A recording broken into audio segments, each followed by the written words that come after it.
sing the songs on numbers. That gives each note a really specific anchor point in your mind. If you're actually assigning it a number, like how great is our God upper harmony, right? 1, 3, 1, 4, 3, 5, 4, 4, 3, 3. It's a number. So then when you go sing the words, you're not just guessing like, oh, I think it sounded like that. I'm just imagining somebody like getting caught up in it and actually singing that on stage. Like, on a Sunday. 1, 1, 3, 1, 4, 3. Welcome to the Worship Ministry Training Podcast, a monthly podcast for worship leaders who are serious about growing in their craft and calling. My name is Alex, fellow worship leader. Super stoked you're here. And if you're a new listener, I'm going to encourage you to hit that subscribe button because every single month I'm going to give you helpful, practical guidance that you can immediately implement into your ministry. Hit that subscribe button and then go back through the past 9 years of episodes and binge listen your way to a healthier ministry. And if you're someone who is really serious about growing as a worship leader, I'm going to point you to the Worship Ministry Training Academy. What is the Academy?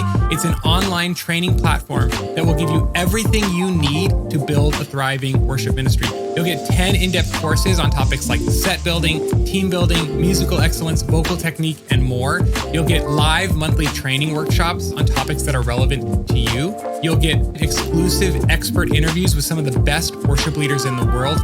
You'll get done-for-you ministry admin systems and audition process, onboarding documents, team training materials, and even team discipleship materials. We will take care of you so you can focus on leading your team. If that sounds like something that would be of help to you, you can try the Worship Ministry Training Academy for just $1 by going to worshipministrytraining.com. Sign up today for your $1 trial, and I hope to see you inside of the Academy. All right, let's get into today's episode. Worship leaders hopefully are not leading and singing all of the songs. Maybe you are, but maybe one day you'll have other singers who can sing well enough to lead songs. That's the hope. The problem is if you're not leading a song and you can't sing harmony, then you just stand there useless like a dead fish. You contribute nothing to the song because you don't know how to sing harmony. So if you're a worship leader who doesn't know how to sing harmony, we want to teach you how to sing harmony. Or if you are a worship leader who does sing harmony, but you have people on your team who don't sing harmony, then it's the same problem. On the songs that they're not leading, they're just standing there useless, or they're doubling the melody, which can be a problem if you're in the same frequency range, and then it's just muddying things up. You want all of your singers, ideally, to be able to sing harmony and melody and be able to switch depending on if they're leading a song or not. So that's what we're going to be covering in this training session. And this training session is hopefully something that you can take and send to other singers on your team or people who want to join your team who don't sing harmony. Because I've personally had a lot of singers come to me over the years and say, I'd love to be on the worship team. And they actually do have a nice tone. They have good pitch, but they don't know how to sing harmony. And I've never had a really good resource to send them. And so that's what this training is going to be, is we're going to try to create that resource for you to be able to send to these people. So hopefully this link gets shared a lot. We're going to try to cover all the bases. And I am here with my new friend, Nate Brown, and I'll introduce you more in a second. But hello, Nate. Hello. Glad you're here. And the way that we're going to structure this training is we're going to teach you the basics of harmony. Then we're going to give advice to worship leaders directly on what you need to do to learn how to sing harmony, because I know some of you don't. And then we're going to give you kind of an action plan that you can give to singers who come to you who don't sing harmony. So let me introduce this wonderful man here that I met recently. His name's Nate Brown. First of all, he's a worship leader. He's a music teacher, but he also runs this awesome YouTube channel, and they sell courses as well for teaching singers how to sing harmony or how to sing using the number system. And you graduated from Biola University with a degree in worship? Yep. But vocal performance emphasis, yeah? Yeah. And you sing opera. Yeah, exactly. Yeah. Dude, he's crazy good singer. I'm excited. We're going to be doing a bit of singing in this training as well. So probably not opera though. Yeah, not opera. He'll save that for the offline performance. He has a website, refocusworship.com, and you can look at his courses and his subscription program there as well. So is there anything I missed? No, our website is Worship Refocus. So swap those two words. Okay, I'm sorry. That's basically it. Yes, Worship Refocus. You'll find it. Yes, sorry. I'm very sorry about that. WorshipRefocus.com. So what is harmony? Let's just start with the bare bones, and we're going to just build upon that because we want this to be a really robust training. So what is harmony? Basically, harmony is two or more notes happening at the same time that will create harmony. And you can have harmony that sounds more pleasing and some other harmonies that sound more dissonant or add the tension into the music. And so really with harmony, we're trying to play around with different tonal colors and sounds so that we can create a musical journey as we go through a song and creating that tension and the release that's created through harmony. So there's like the primary melody in a song. Yeah. The melody that we all know, that we hear on the radio, it's the most forward notes in the song of the vocalist. But then there's these other voices that can stack on top of that melody, which they sing different notes that complement the melody, Right. and also work with the chords Yes. underneath, like the chord changes. So Yep. that's what harmony is. It's all created out of different intervals that you're singing and creating along with the melody, right? And that will create chords. So you're basically singing a chord. Yeah. Just like on a guitar, you have to play 3 notes or 4 notes to make a chord. Same on piano. The harmony is just making chords with voices. And obviously, as worship leaders, we want to add and subtract the harmonies one at a time, one layer at a time, to kind of add dynamic and Right. and create nuance and make the song progress. But just from a bare framework, you're just singing chords. You're singing 3 notes or 2 notes that make a chord that work together to create a pleasing sound. The way that you think of it is that you have the melody, and the melody usually hits upon notes within the chords. Not always, though. Sometimes the melody goes with a note that's not in the actual chords going on. But your harmony notes, you're going to have a harmony usually above the melody, following the melody at a 3rd or a 4th interval. And then you'll have another harmony below the melody following at a 3rd or a 4th.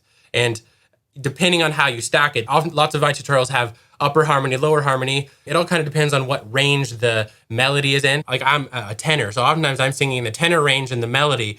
So we'll have like an alto singer sing the upper harmony and another male singer sing the lower harmony. But oftentimes you'll see SAT harmonizations where you have soprano, alto, tenor. And oftentimes those are written where you have the soprano, oftentimes written as the top note, will be the melody. And then you'll have the 3rd or the 4th below that being the alto, and then the 3rd or the 4th below that being the tenor. And it's just the same thing. You have these 3 harmonies just depending on how you structure them. And you can build the song and add interest by swapping these harmonies up or down an octave, and that works really nice too. So that's kind of the idea. That's a great point. And I mean, just in my own ministry, if I'm leading a song, I typically, and you guys know this, I try to pitch my songs down a little bit lower than my comfortable range so that it's better for the church to sing, because I found more engagement that way.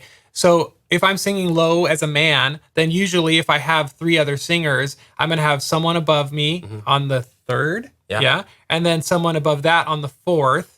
And then someone above that on a melody octave above me when we're like full on like singing. But what Nate is saying is like if you have a female singer, then maybe the 3rd or the 4th is below the female, like it's a man singing a harmony below it. So you just take it from up here way higher and you bring it below. So that's a really good point that you can structure. Yeah. I found that the terminology can be a little bit odd. Sometimes you'll see upper harmony, lower harmony. Sometimes you'll see alto harmony, tenor harmony.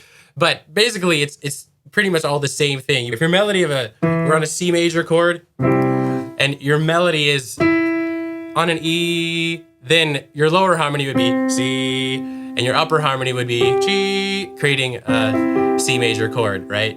But you could have it the same way where you have the upper harmony on G and have the lower harmony up an octave on C.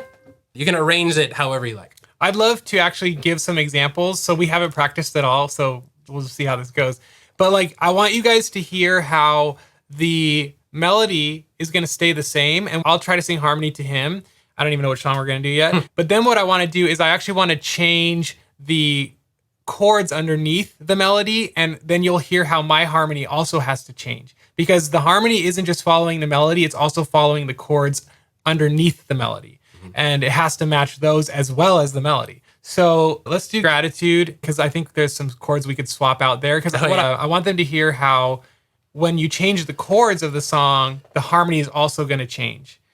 So I throw up my hands and praise you again and again, 'cause all that I have is a hallelujah, hallelujah. That's it. I mean, the second half is pretty much the same. Yeah.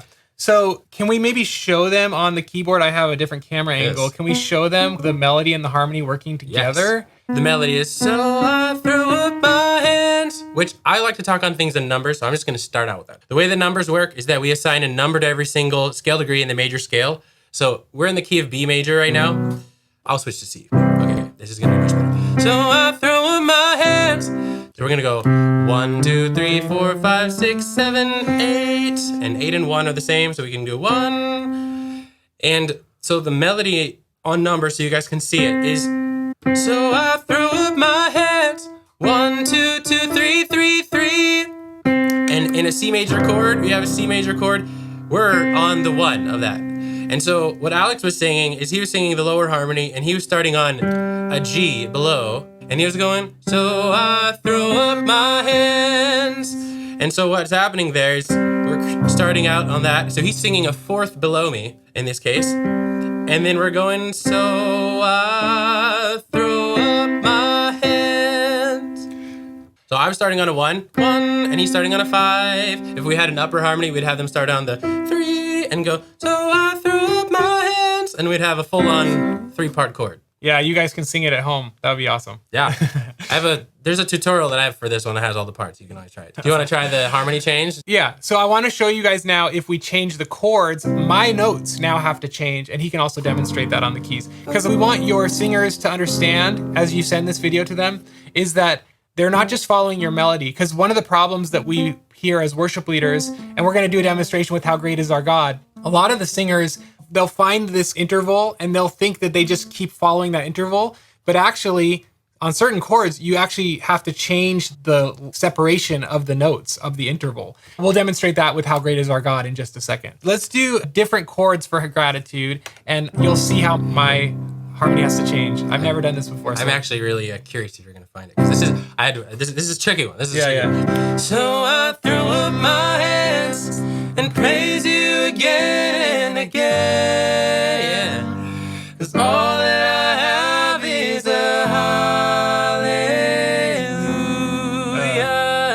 Hallelujah. Sorry, I did the ending of it. That was good. So that was good. I think I missed one or two. But you can hear how he didn't change his melody at all. Yeah. But because he was playing different chords, my harmony had to change. And so that's a really important distinction on Nice. I'm impressed. So hopefully that helps you guys understand how harmonies work with melody. Now I would like to cover some of the mistakes that people make in singing harmony.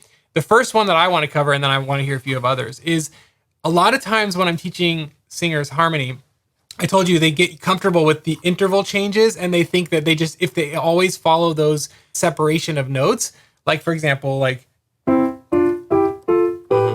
Thirds the whole way. yeah, they think like if I just stay 2 notes separated from the melody, I'll always be on the harmony, but that's not true. You have to adjust on some of the chords. I know it's maybe if you don't know music theory, and if you don't, check out the musical excellence course in the Academy because it talks about some of this. But if you don't know musical theory, the 5 chord of the scale, sometimes you have to change the interval that you're singing. So let's do How Great Is Our God, and I will purposefully try to sing it wrong, the harmony, and then I will show you what you're supposed to do. Because when I audition people, a lot of times I know they're new to singing harmony because they make this one mistake on the 5 chord. And this happens not just How Great Is Our God, but any song that when you add the 5 chord, if they don't change the interval, the amount of notes between the melody and their harmony, you can tell that they're not totally sure how harmony works. So let's go ahead and do How Great Is Our God. Okay, here we go. How great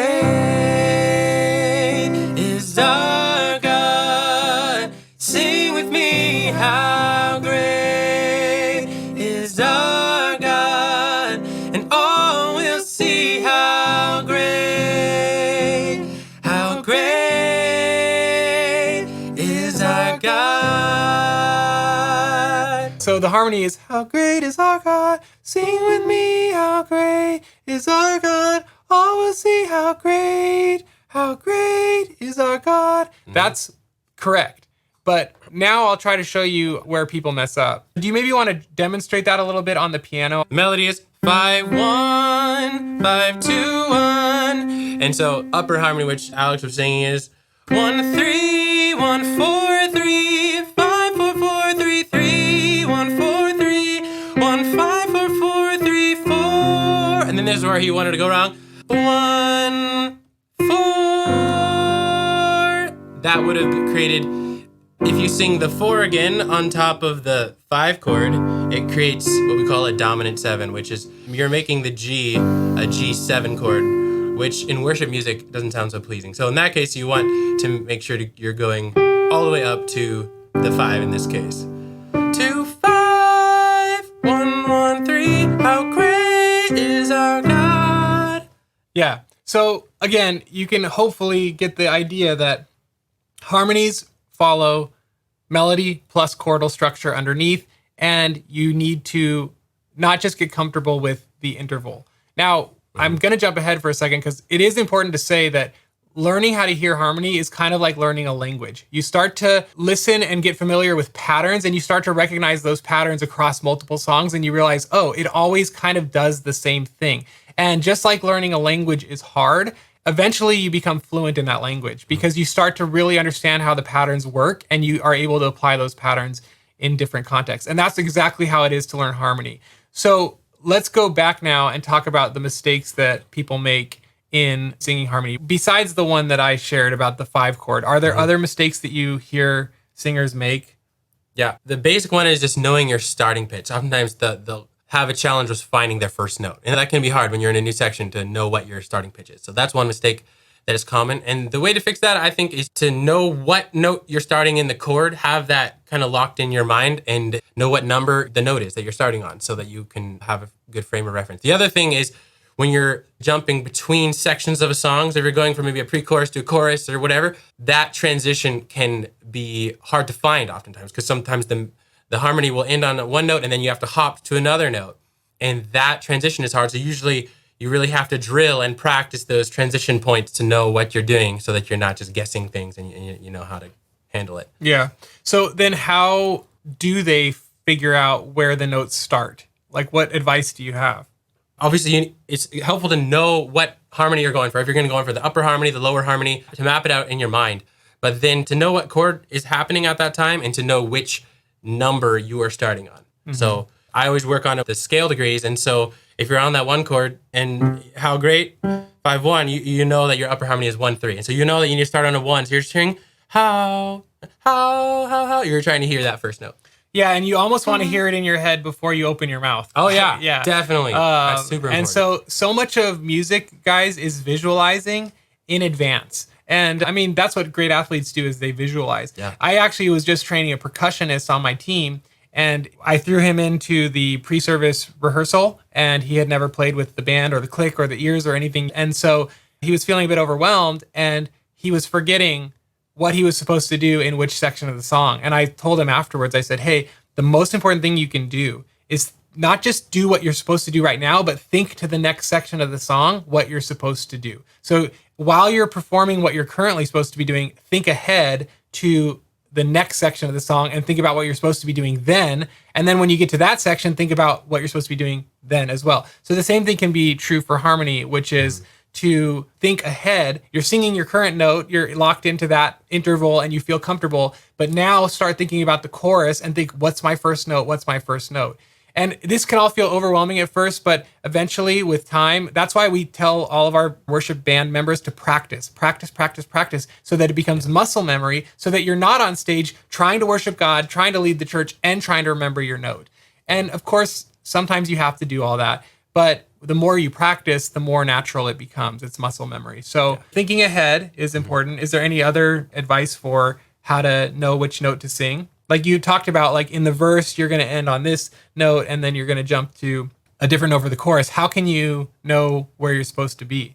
It comes down to really the muscle memory as well. You have to practice that transition and practice how the note finishes and then practice how it's going to go next and get that in your voice and do it multiple times. The transitions are really where you need to practice more than oftentimes the rest of it, because in a chorus, you're just locked in, but you need to work on those transitions and really spend some time there. Get it in your voice, so it's muscle memory, and then you just are thinking ahead and know what to do. You have it planned out. And oftentimes, you can use certain cues. You can use maybe if the melody is doing something, or if you can kind of find things that other people are doing that can help you, but then you never know if they don't sing it right, you might be stuck. So you can't be completely reliant on other people. So I think it's really helpful to just have your note locked into the chord. And so you know the harmony is going to hopefully play right, unless somehow the band plays the wrong chord. But you know what note you're inside the chords. You just go for it. Yeah. Let's talk about stacking multiple harmonies. Obviously, songs have at least 2 harmonies, and then sometimes the octave melody.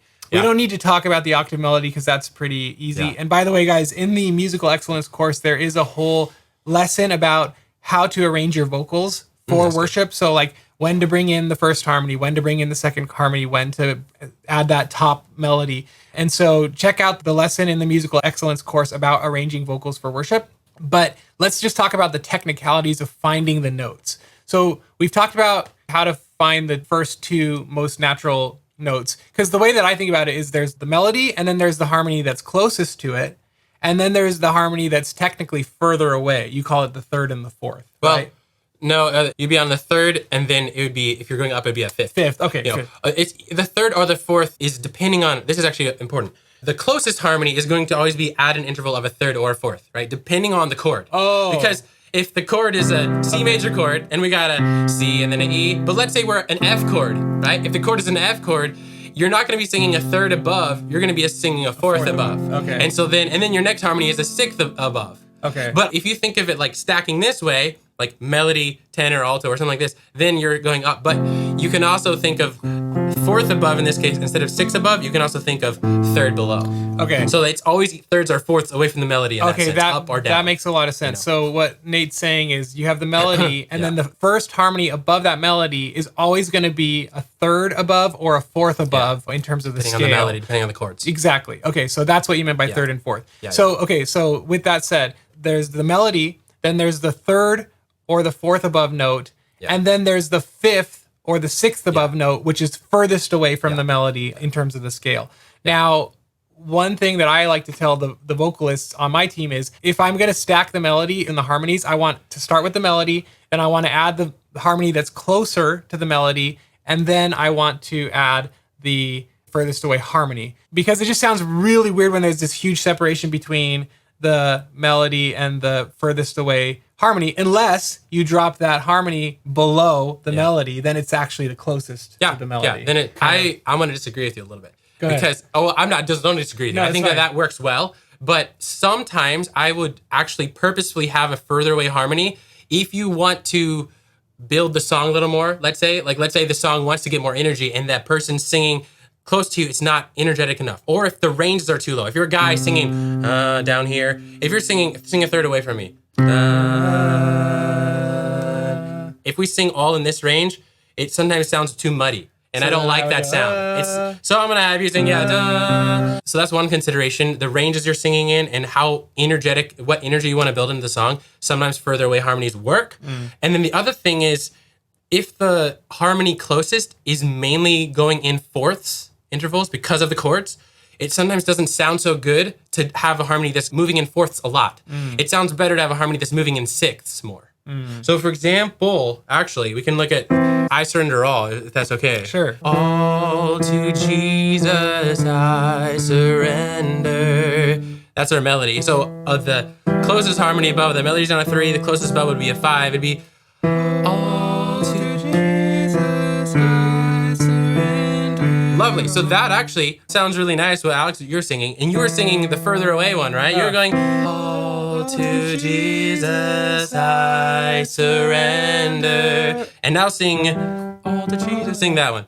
All to Jesus I surrender. Right. And so then we might decide that you and I are too close there and we sound a little too like muddy down there. Yeah. So we might do the larger octave. And then this is a really good example of when you use thirds and fourths. We just say, you do a third or a fourth. And it's hard to see sometimes. I'm going to play the melody and sing the harmony, right? So we can hear both. I will ever love. There, we're going to do a fourth with the melody because it's a G chord. It wouldn't sound so good. I will ever love. Now we're getting that dominant 7. Are we on the 5 chord for that? We're on the 5 chord. So that's exactly what I'm talking about, guys. That 5 chord in the scale, if you don't keep your harmony where it is, if you keep following your interval, it just sounds funky. But here's a little caveat, because depending on the range you're singing in, it can sound okay with just 2 parts, but when you add the third part is when it really starts getting dicey, because look, if we get the third part in there, I will ever la. If you sing that la, then you get a full-on diminished chord, and that's what really doesn't sound good, is when we get a diminished chord. So I think that avoiding the dominant 7 can, if it's just 2 parts, because it's not such a terrible thing if you hear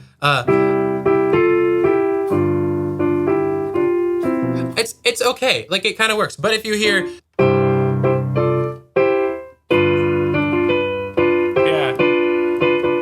that's what we don't like. When it's 3 parts, it really sounds bad.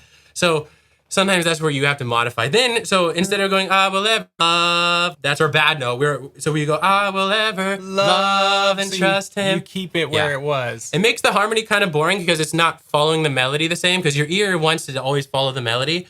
So you have to kind of go, I will ever love and trust him. Harmony is just one note while the melody's gonna love and trust him. So you're feeling like, I'm missing out. I'm not singing with the melody anymore. But that's the better option. Right. And that's why you would sing a 4th over a 3rd, because you're matching that chord. The melody's moving, but your harmony's staying still. And for those who are listening to the podcast, I wish you would just hop over to the YouTube channel because you can see how I'm showing it with my hands. But yeah, so sometimes the harmony is actually going to just keep one note, even though the melody is jumping across multiple notes, because that harmony single note matches the chords underneath it better. So this is really good. So now with the 3 parts, the question was, how do we work with the 3 parts? You have the 3 parts, you're going to be creating a full-on triad, a full-on chord on every single syllable that you sing. And you're going to have what's called passing notes that are going to be on different chords. So in this sense, our first all to Jesus is going to be a regular C chord, and that'll work out great. But on the syllable G, we're going to have to, with a 3-part chord, everyone's going to be moving up to all to Jesus, and then all to Jesus. So we're going to be going on a C chord, and then for a second, we're going to be going to a D minor chord, and then coming back to a C, right? So that's part of what's going on. And with 3-part harmony, like I said, with harmonizing, you're creating these colors.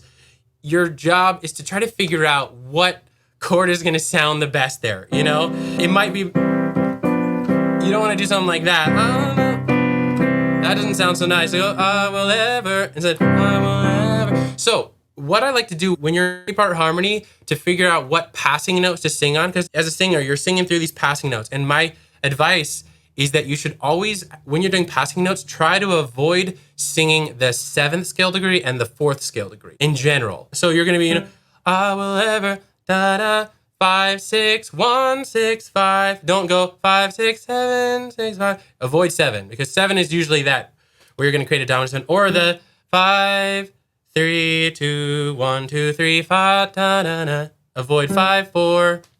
You're going to avoid the 4 and the 7 on passing notes. Mm. Now, this is super helpful and deep and practical, but I wonder if some worship leaders who don't have much musical training are feeling like, well, how am I supposed to learn this? Like, this is so technical. You know, the beauty of music is it's kind of like art and science mixed together. And so we've covered some of the science side.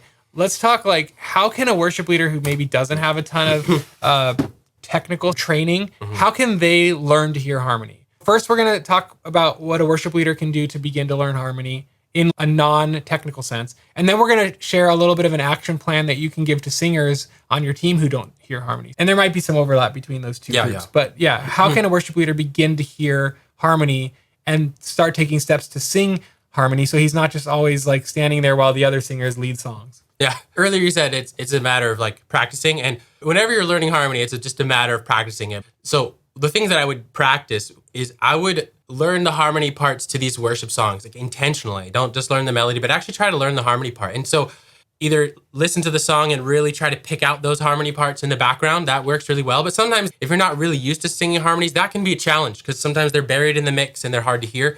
But that would be a great thing to do, is just try to hear those harmonies and sing with them. Additionally, you can just find a harmony part that someone sung online and just learn it. So basically what I think you should do, you should learn a harmony part like its own melody and just get it down. Like learn it like a melody, have it as an alternate thing in your mind where like, okay, I can sing this alternate melody. And then you're not actually having to find the harmony then. So it kind of like takes out the challenge, but it is still a challenge to be able to sing it with the melody. And so then learn that harmony part, sing along with the song and try to get used to it.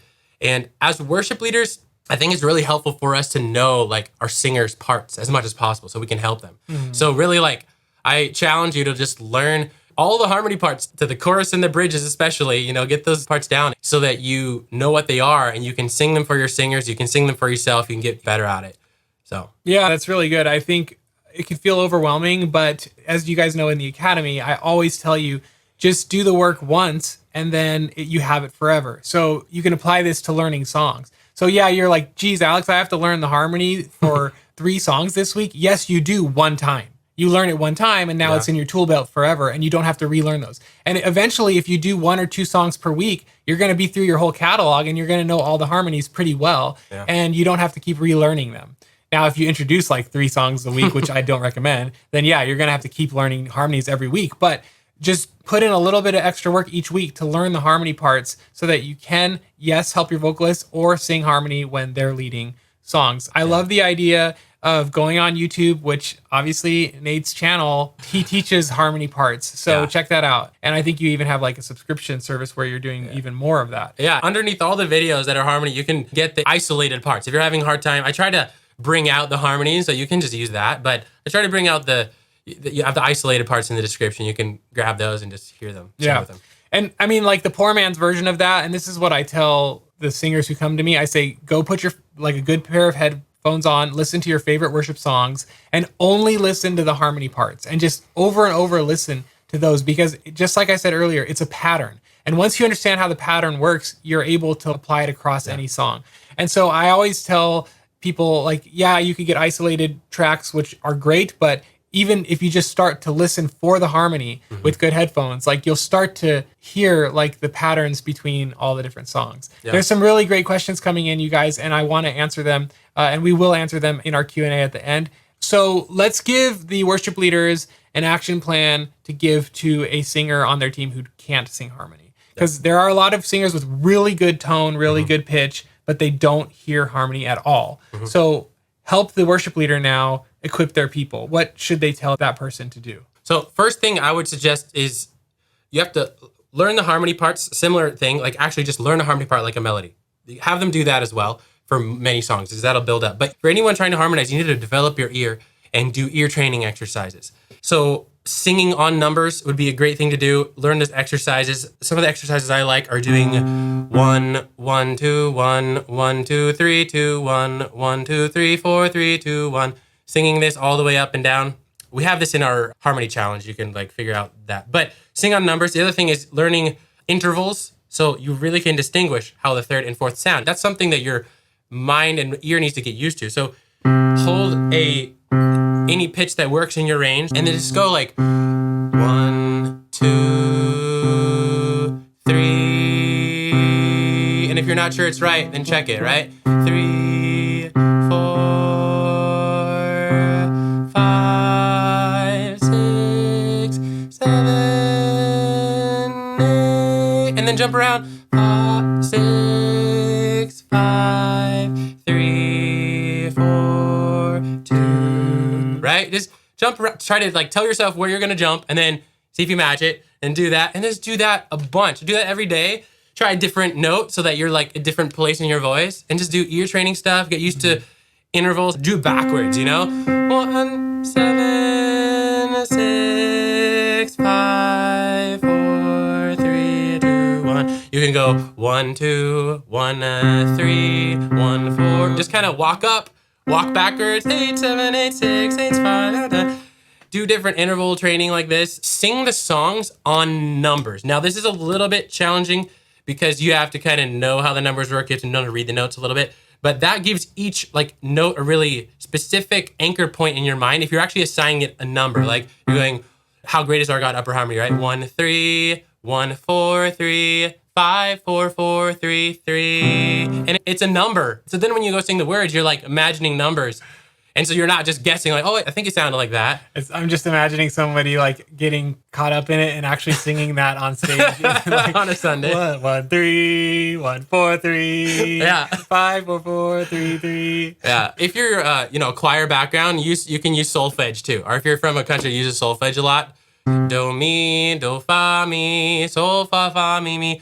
I prefer solfege. You don't have to say 7 and I do an awkward 2 syllables there. Yeah. But anyway, sing on numbers. And then the other thing is learn how to read music. If you don't know how to read music, YouTube how to read treble clef and just learn how to read music and then do sight reading examples. This will really train your ear. My favorite resource for this is Melodia, a book for sight singing. It goes from the simplest simple that I teach basic students, whole notes, quarter notes, half notes, nothing hard with rhythms. And it's literally going stepwise. So you're just going in order of the notes. It doesn't do any jumps. You're just reading the music, going up and down, and progressively gets harder and harder till you do intervals.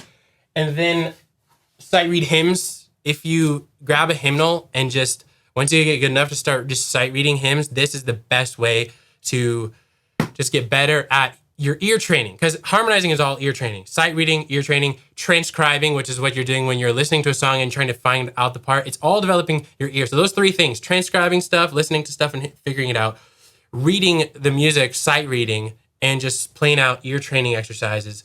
And on top of that, you're learning harmony parts that you can just apply at the same time. Yeah. So those things. And send them a link to Nate's channel. So, there you go. You can do the harmony challenge, get used to number singing and stuff like that. Someone in the Academy, Ander Clan, I don't know their actual name, but they're saying they love Melodia. So, oh, yes. Isn't there a really delicious fruit popsicle called Melodia? Or that's Melonia.